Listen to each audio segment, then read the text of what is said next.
السلام عليكم ورحمة الله وبركاته. ازيكم بناتي؟ عاملين ايه؟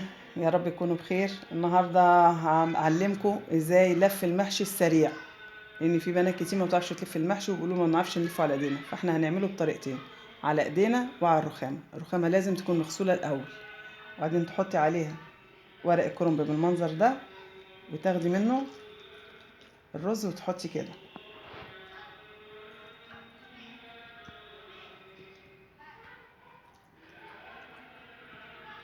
تحطي الرز قد المعيار على قد الورقه، متحطيش رز كتير.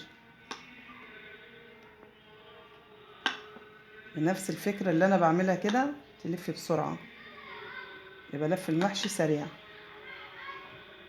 ولا يبقى عندك عقبة ولا تأخير في الوقت. نبتدي بسم الله الرحمن الرحيم. خليكم مع ايزي.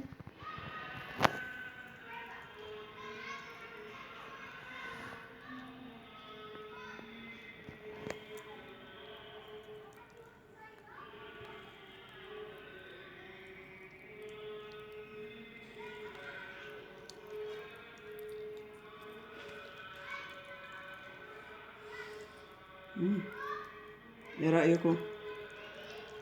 امرها سهل جدا بدل الايد، وممكن نلفه على ايدينا كده بنفس الطريقة كده. انك تمسكي الورقة حلو، تشتغلي بالطريقة دي. تأخرنا،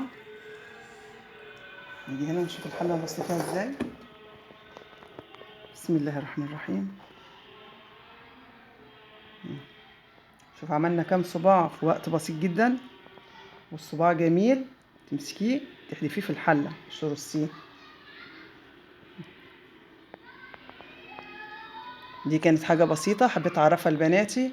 والله إذا كان عجبكم الفيديو بتاعي فما تنسوش اللايك وسبسكرايب، وإن شاء الله مع بعضينا في فيديو قريب بإذن الله تعالى. السلام عليكم ورحمة الله وبركاته.